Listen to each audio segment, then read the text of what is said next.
Today, as we begin, I want to take just a moment. Some of this will be review for some of you it might be brand new. But I want to take just a moment to talk a little bit about the church calendar, meaning the Christian calendar, and walk through a little bit of that with you. And then we are going to be in 2 Kings, so if you want to go ahead and turn your Bibles there, 2 Kings chapter 22 is where our text will be from. But I want to take just a moment to kind of go through and talk to you a little bit about the church calendar and the Christian year so that you kind of, as it all restarts next week, you'll kind of have an idea about that. Again, some of this is review for some of you. But next week is the beginning of Advent. And on the church calendar or the Christian calendar, it is the first day of the year. And so a new year begins next week. Not on January 1st, according to the church calendar. It begins next week with the beginning of Advent. And through Advent, if you want to go ahead, Emily, and put up there, I've got a list of I try not to put a lot of things on a slide. I broke the rule this time. But this walks through the church year, or the Christian year, and walking through it, just a couple things I want to show you about this. We're going to talk a lot as we go into Advent, so I don't want to go a lot into that, but we're going to talk a lot about preparing ourselves for the coming of Christ. That's what Advent is all about. It is about preparing ourselves for what God is doing, preparing ourselves for God entering into the world through his son, Jesus Christ. And so that is the spirit. It's the spirit of anticipation. I'll talk about it as we go through it. We also, if y'all heard me say, it is the sense of Advent is the same sense of that last month of pregnancy. Especially when it's your first kid, when you are expecting what is about to happen. That is the tone that we are to be taking into Advent. Advent then leads us to Christmas. I don't know if y'all have heard of that one, but actually Christmas and that was sarcasm. Christmas and the Christmas season. And so if you want to jump on the Steve Manning bandwagon, this is your opportunity. If you want to be good, you should not sing Christmas songs during Advent. They should only be sung on between Christmas and Epiphany, which is 12 days of Christmas, all right? So Steve has been fighting for that for 15 years. He's losing every time. But if you want to join him in his fight, you're welcome to. So Christmas songs should not be sung technically until Christmas. Before that, it's Advent. We don't do that. Nobody does that. But if you're going on, other than Steve, if you're going on a technicality, that is the technicality. So Christmas then happens on December 25th, in case y'all didn't know. Then the Christmas season begins that carries us to Epiphany, which is January the 6th. What happens on Epiphany? That is the remembrance and the celebration of when the Magi came to baby Jesus. Why is that important? Why is it something to be celebrated? Because it's a reminder to us that Christ did not only come for the people of Israel, but Christ came for the Gentiles. And so the Magi representing us, the Gentiles, coming to Christ. And so it is a celebration of that. That is on January the 6th. Then from there, we move into this year, it'll be moved into February, which will be Ash Wednesday. That begins the season of Lent. That's 40 days between Ash Wednesday and Easter. If you subtract the Sundays, all right, just so you know, that's how you get 40. And y'all, most of you are probably kind of used to this. We have an Ash Wednesday service. This year is on February 14th. My kids are very excited that their 18th birthday, they get to be here for Ash Wednesday. That's just life. I didn't make the calendar. So that's Ash Wednesday. It will be in middle of February this year. That brings us into the season of Lent, which is an opportunity for us to reflect on the sacrifice that Christ has made. And then that all culminates with Holy Week, with Palm Sunday, Maundy Thursday, Good Friday, and Holy Saturday. And we'll talk about those more as we get to those. Then Easter Sunday, kind of like Christmas. Easter is on Easter Sunday. And then you have the Easter season that follows after that takes you to Pentecost. Pentecost is 50 days after Easter, which would be the birth of the church. And then after Pentecost, which is why I'm doing all of this, we have what's called ordinary time. Now, some of you have maybe never heard of ordinary time. And what is the purpose of ordinary time? And a lot of people would say, well, the reason we have ordinary time is we ran out of stuff to celebrate. And if you also didn't notice in that, remember there's a cycle that takes place every year, and that's why we talk about these things. Next year, we begin the cycle moving towards the birth of Christ. From the birth of Christ, we move towards the cross with his death, resurrection on Easter, and then Pentecost is the birth of the church. And every year, what do? We rehearse the same story because it's our story. It's the story that changes the world, or that has changed the world. We rehearse that same story every single year. And then we get to ordinary time. This Sunday, today, is the last Sunday of ordinary time. Why do we have ordinary time? Because sometimes we need to be reminded as people and as people of God that not every day is Christmas. Not every day is Easter. That there are some days that are just ordinary. And half of the year is spent in the church in ordinary time as a reminder to us that even in the ordinary, even in the day-to-day, even in the common things that we do every day, that God is still present. God is still working, that God is still moving. This week, I did something different this year. If you haven't noticed, we went ahead and put the Advent wreath out. I had a realization last year, the normal day that you put it out is on the first Sunday of Advent, and you light one of the candles on that day. But I wanted to put it out, just even if it's just a week early, put it out early to remind us of something, to remind us that it's dark.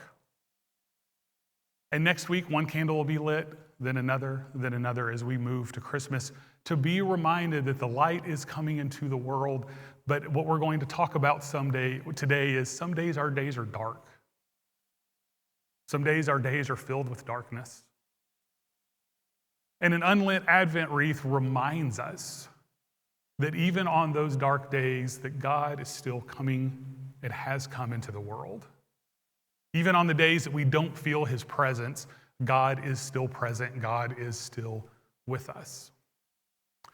So that brings us to the last Sunday of ordinary time. And what is today? Today's actually a holiday on the church calendar that y'all have probably never heard of. I was playing video games with one of my friends from seminary yesterday, and I said, "Brad, what are you doing for Christ the King Sunday?" And Brad said, "I have a confession. I didn't know it was Christ the King Sunday. Today is Christ the King Sunday."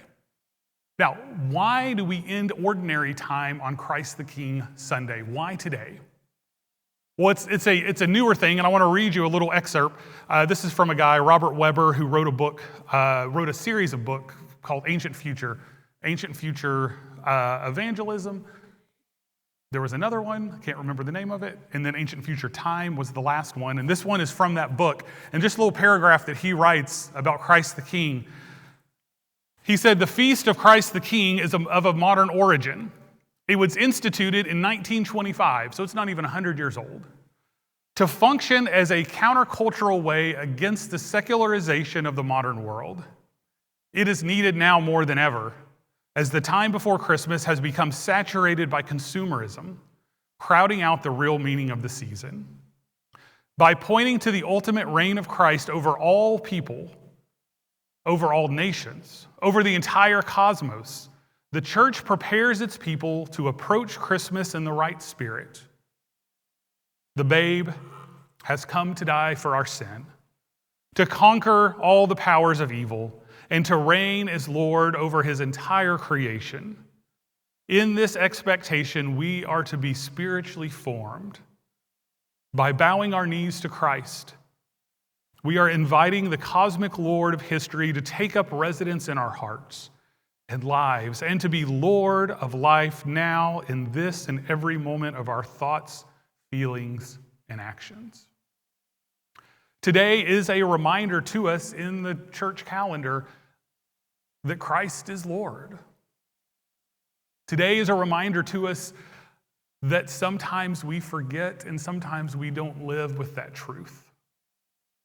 And today we're going to be going to 2 Kings. We're going to read the story of a king in the goal of remembering who we are, in the goal of going back to the King. To remember Christ the King today. Before we do that, I want to just kind of point out something as we head into Advent. I have got some books listed on a screen. One of the things that a lot of people do during Advent is to do devotionals, do a special devotional during Advent. I've listed a few up there. There are some that the denomination put out years ago that I think I have 5 or 6 of these left that I think we handed out years ago, but they were in my office, so I brought them over. They're on the information desk. They're yours to take. If you don't want to buy something, then first come, first serve. I think there's 5 or 6 out there, plus this one. So this one is called Illuminate. There's another one out there that has a different name, but you're free to take those.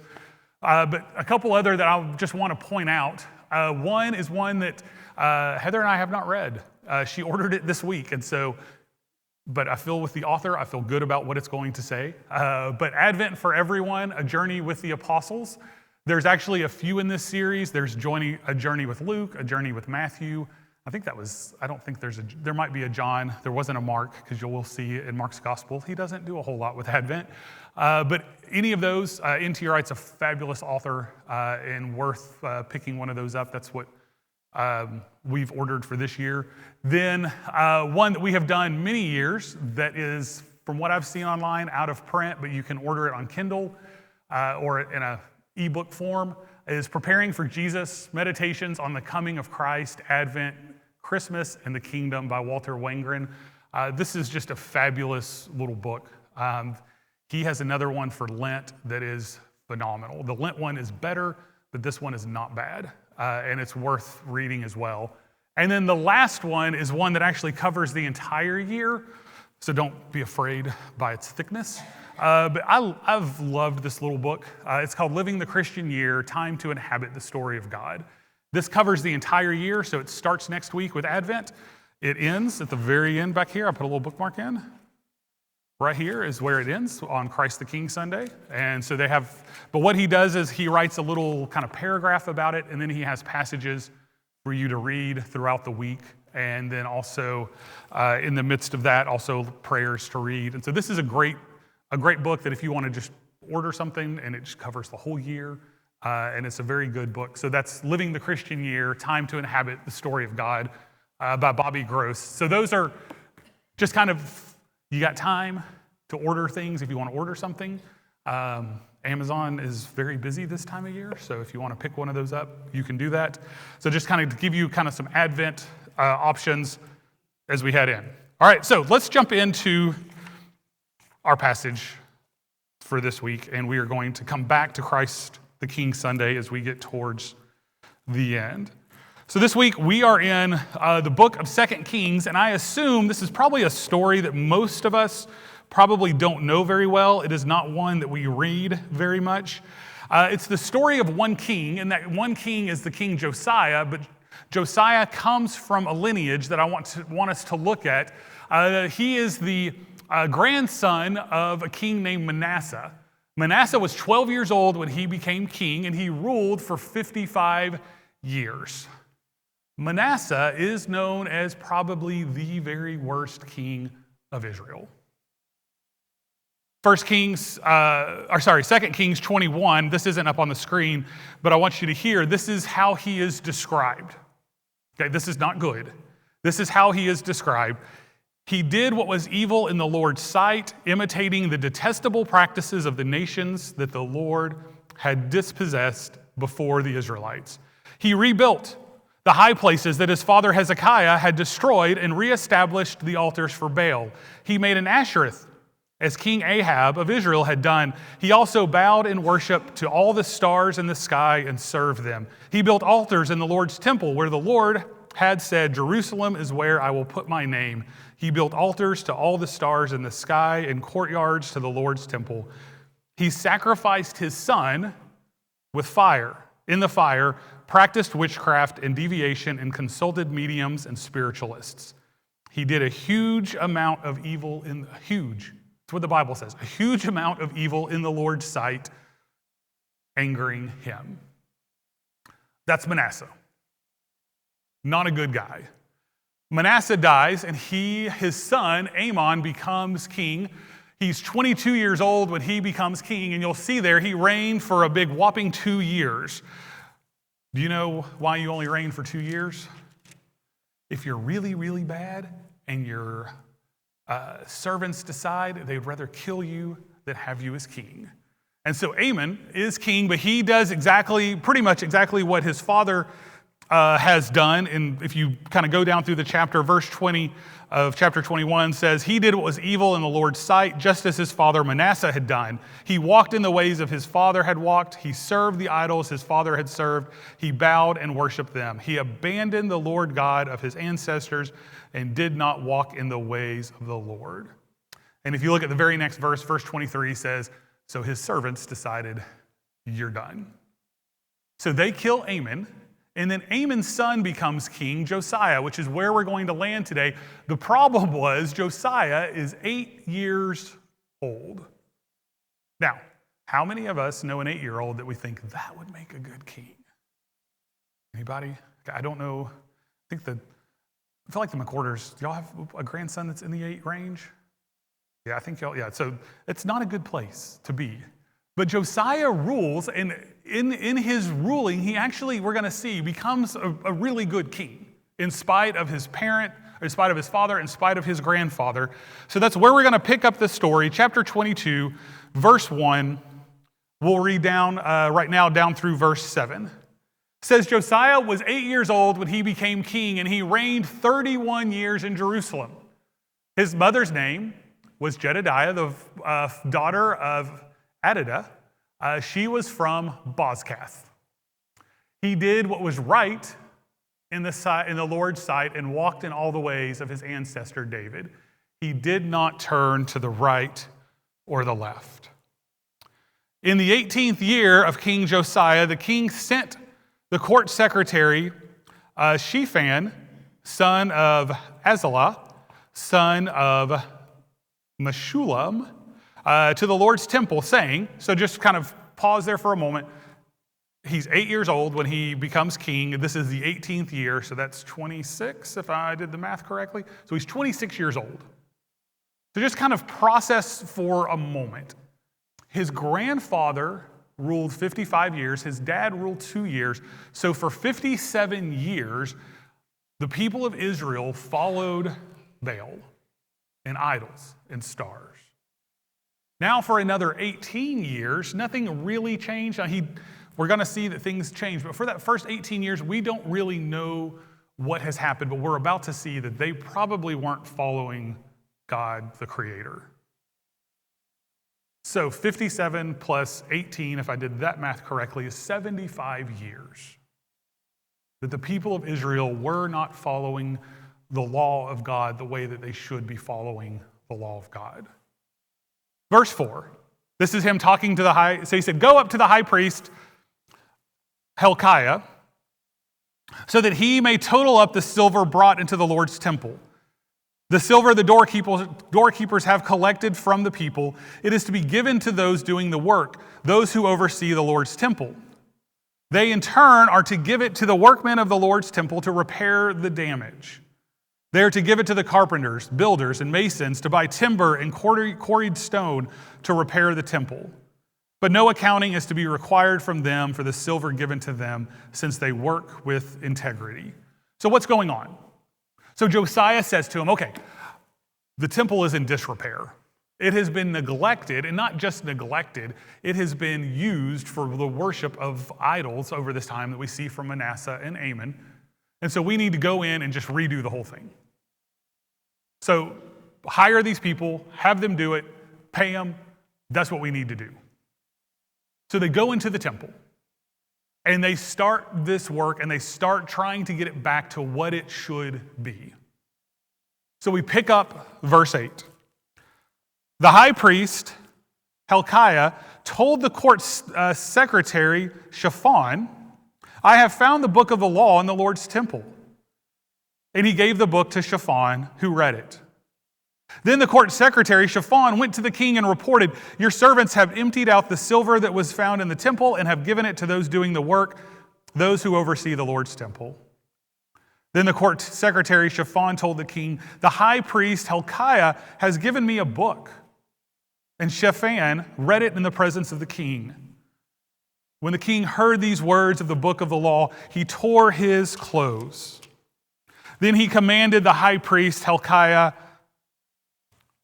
Achim, son of Shaphan, Akbor, son of Micaiah, the court secretary Shaphan, and the king's servant Josiah, go and inquire of the Lord for me, for the people, and for all of Judah about the words in this book that have been found. For it is great in the Lord's For great is the Lord's wrath that is kindled against us, because our ancestors have not obeyed the words of this book in order to do everything written about us. So in this story, they find this book. Now, we're going to see here in just a moment, we don't know what that book is. We don't know exactly what all is discovered in the book, but what we think is, and you'll see kind of how this is going to come about, we think this is probably back into the Old Testament, into the Torah, back some of that. We're going to look at some of that in just a little bit. But the law of the book is discovered, and they take it and they read it to Josiah. And as they read it, there's kind of the question that lingers over this text that we don't know. Was it hidden? Was it lost? Was it just, we don't know what this is, let's throw it in the closet? We don't know why, but for somehow they have lost contact with these words. They've lost contact with what God has called them to do. And somewhere during this 75 years, they have lost the understanding of who they are as a people. We don't know how it ended up there. We don't know why it ended up there. We don't know if Manasseh said, I don't like this book, I'd rather worship Baal, and he hid it. We don't know. But there it was. So Josiah reads it, and he realizes how far that they have strayed. And if you go through, I'm not going to read the rest of the chapter, but if you go through, they go and they find a prophetess, and the prophetess's name, you'll see right down there, Huldah. Huldah reads it, and Huldah tells them, hey guys, this is bad. This is really bad. And Huldah the prophetess tells them kind of in two different pieces. One, this is what the people need to know. And then secondly, this is what the king needs to know. And as she tells them, she says, it's about to get really bad, and God is going to absolutely destroy us as a people. Now, if you go through and read it, you'll see that she also says, Josiah, if you follow this, that destruction will not happen in your lifetime. But after you're gone, it's going to get really bad. And so Josiah has kind of an issue to deal with. Now, just kind of a side note, we're in chapter 22. We're about to move into chapter 23. By chapter 25 of 2 Kings, Josiah dies, and Nebuchadnezzar, if you remember Nebuchadnezzar from the book of Daniel, Nebuchadnezzar is the king of Babylon. He comes in and absolutely obliterates Israel. I mean, they burn it to the ground. So, it does happen. And that's the whole story of Daniel, the story of Nebuchadnezzar. This is the beginning of all of that. But here they are. Here the people are, and Josiah has kind of a question of what am I going to do with this information? What are we going to do? So we get to chapter 23, verse 1, and Josiah has made his decision. So the king sent messengers, and they gathered all the elders of Judah and Jerusalem to him. Then the king went to the Lord's temple with all the people, all the men of Judah, and all the inhabitants of Jerusalem, as well as the priests and the prophets, all the people from the youngest to the oldest, and he read in all of their hearings all the words of the book of the covenant that had been found in the Lord's temple. He gets them all together and says, all right, I need y'all to hear something.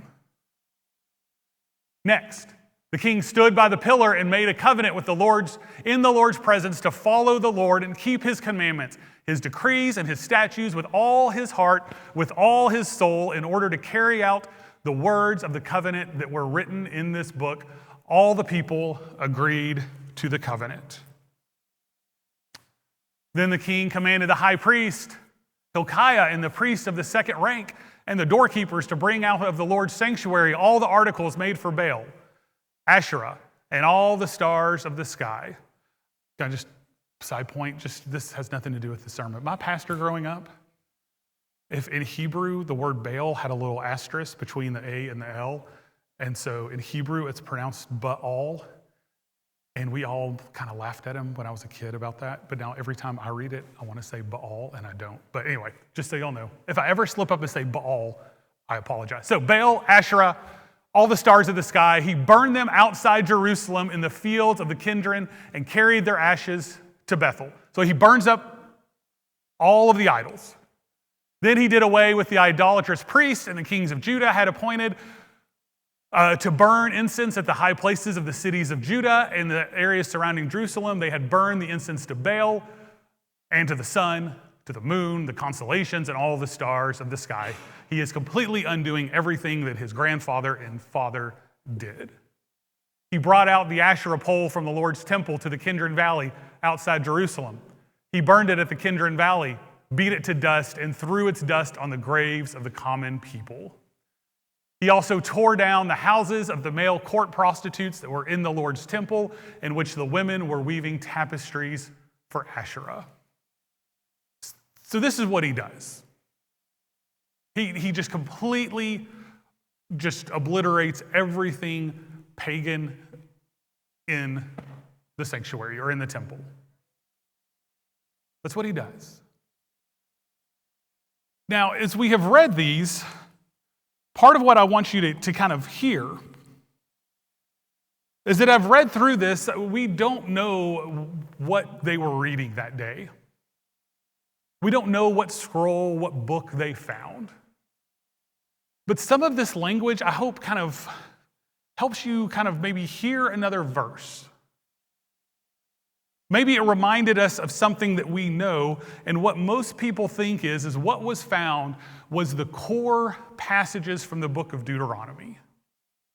So look again there at 2 Kings chapter 23, verse 3.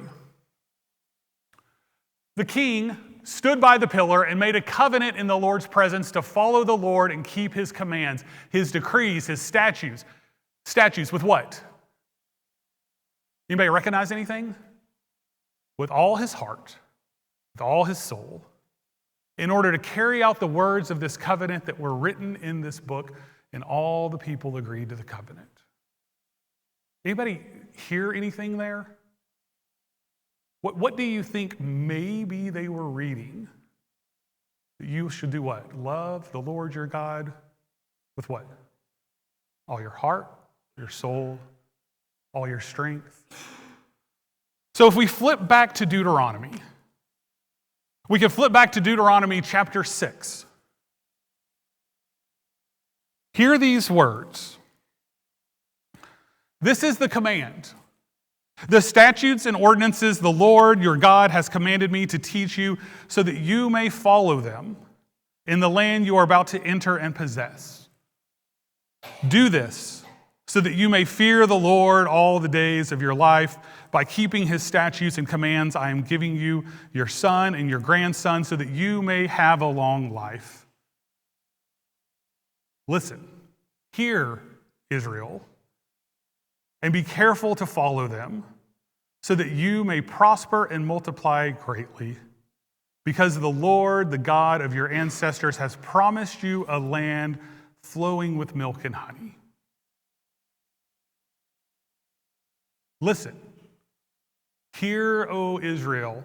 Now remember, this word here is the word Shema. It's what we call this verse right here.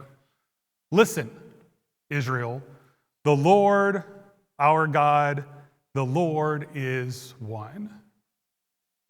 Love the Lord your God with all your heart, with all your soul, with all your strength. These are the words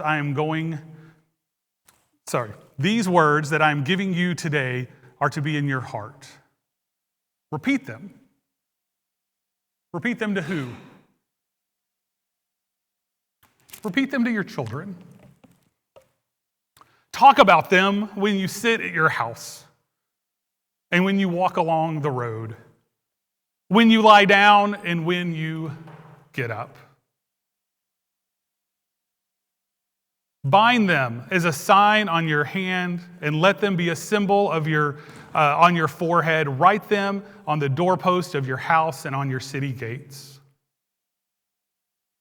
When the Lord brings you to the land that he swore to your ancestors, Abraham, Isaac, and Jacob, that he would give you a land with large and beautiful cities that you did not build, houses full of every good thing that you did not fill them with, cisterns that you did not dig, vineyards and olive groves that you did not plant.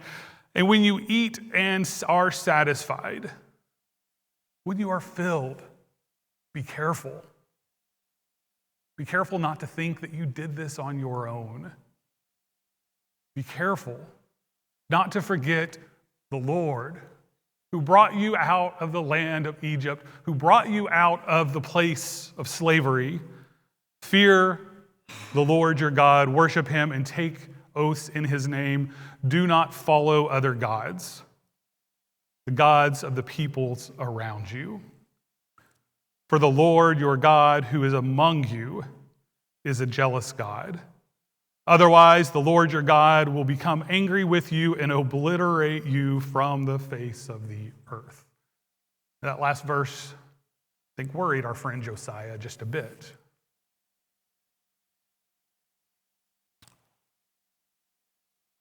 Love the Lord your God with all your heart, with all your soul, with all your strength. These are the words that I am giving today, and they are to be in the center of who you are, in your heart. These are the words that you are to repeat to who? To your children. These are the words that are to shape the stories that you tell each other when you sit around the Thanksgiving table. These are the words that the kids need to be taught, that they need to understand. This is what you are to be doing, and what happens if you don't do them. Well, 57 years of a temple filled with idols. So what's going on here?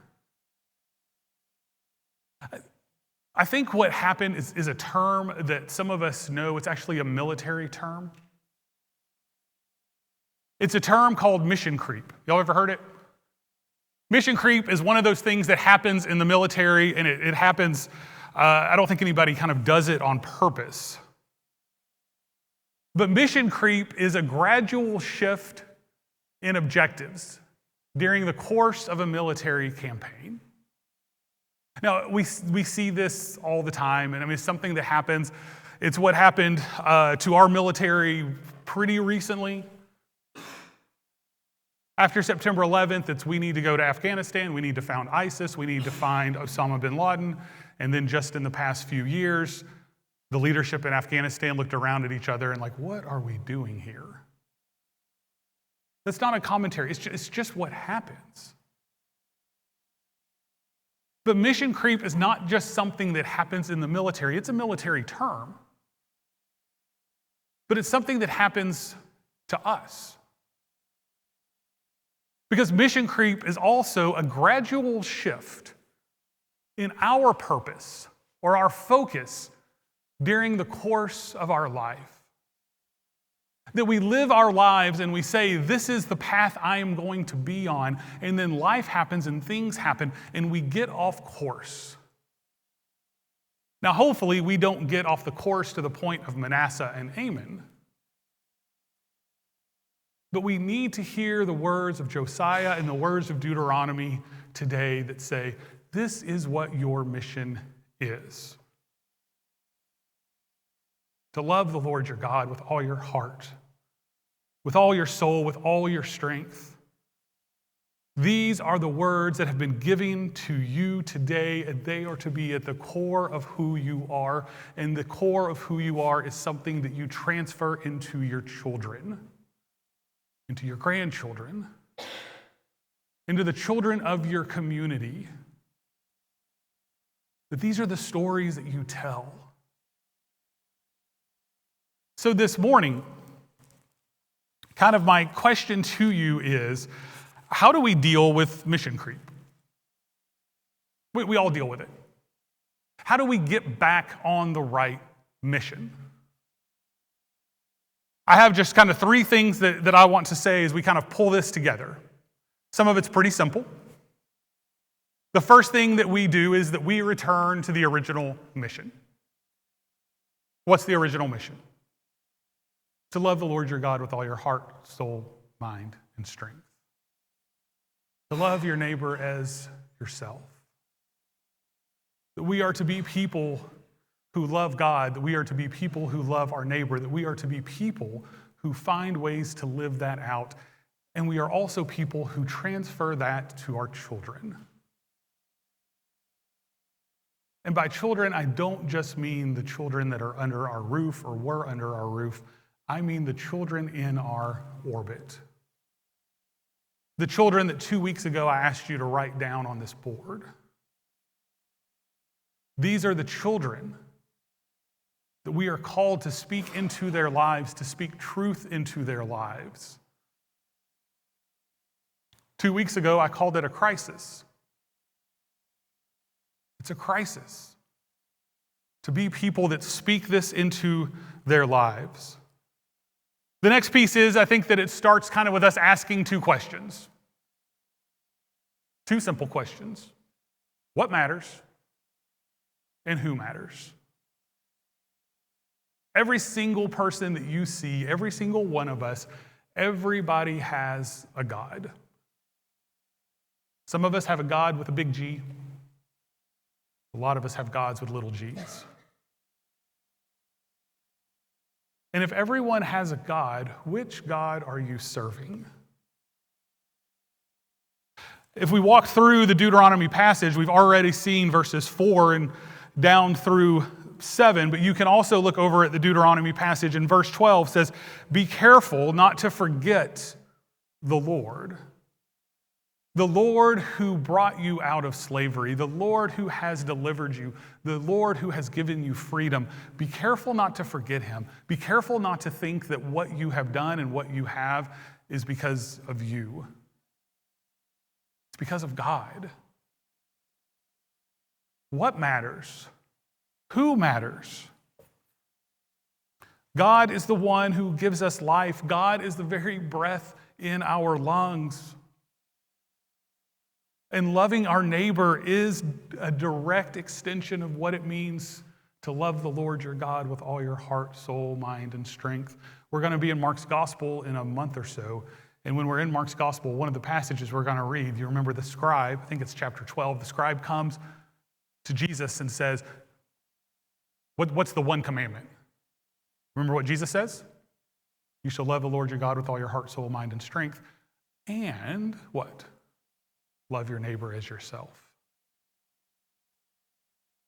And we need to always remember, he asked for one command. And Jesus puts it into two statements that are one command. That loving God is loving our neighbor. So those are the two questions. What matters and who matters? And then the last statement is we must shed the cultural artifacts that have built altars in our lives.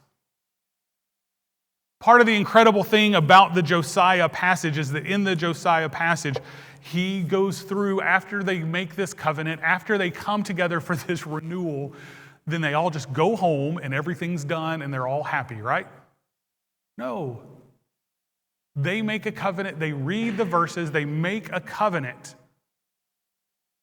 They read, "Do not follow other gods, the gods of peoples around you." And what do? They go into the temple and they pull all of it out. And the verse even tells us the Asherah pole, which is a symbol of fertility, they take the Asherah pole, they don't just go outside. They tell us they take it outside, they burn it, they crush it, and they throw it on graves. They absolutely get rid of everything.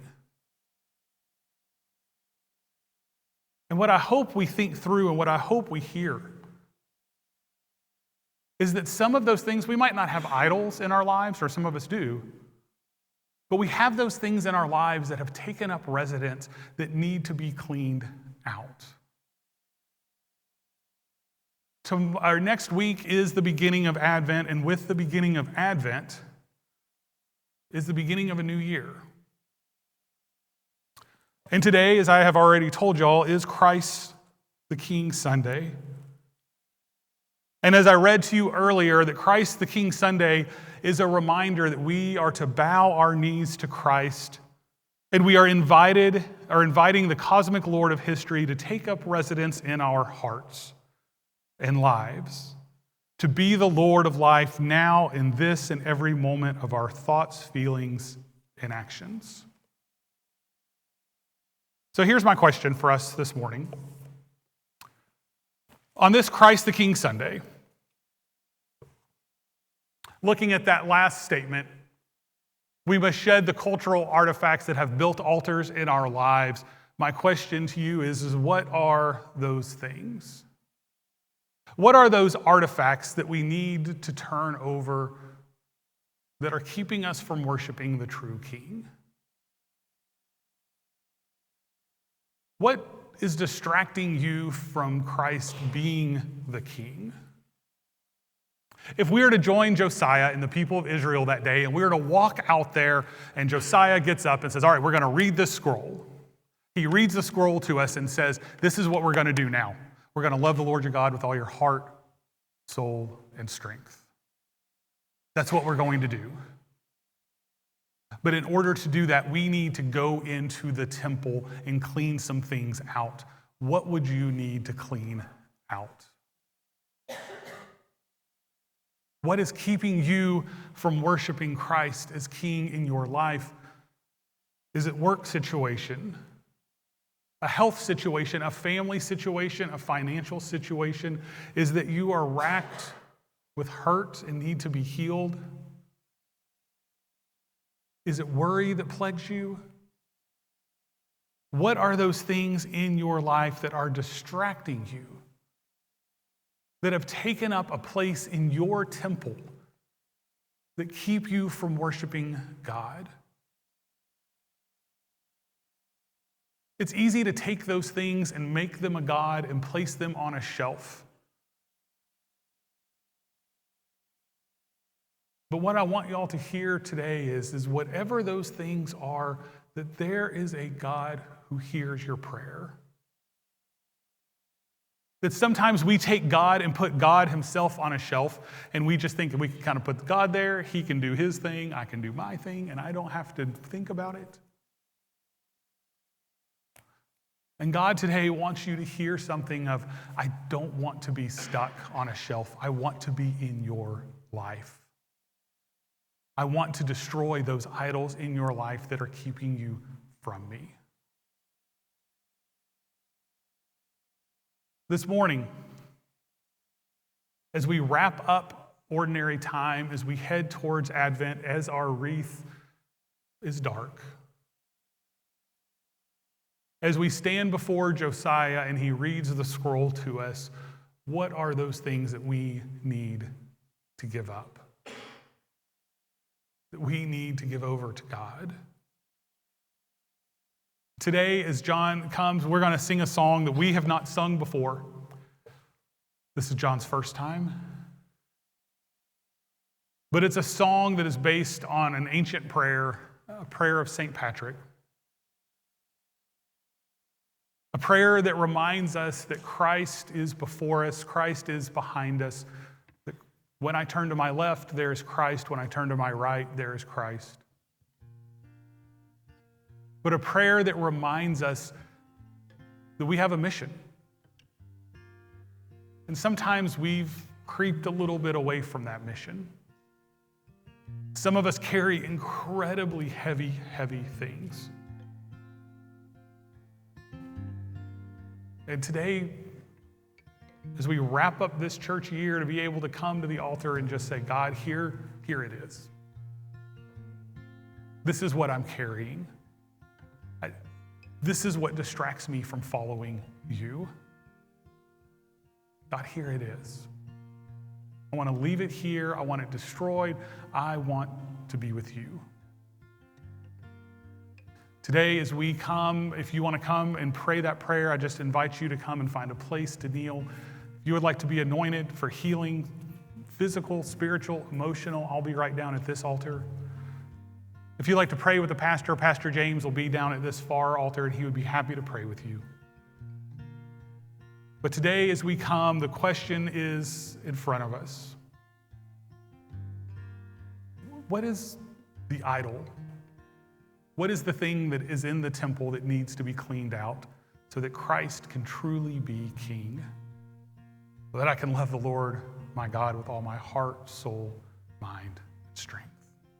Let us stand as we sing.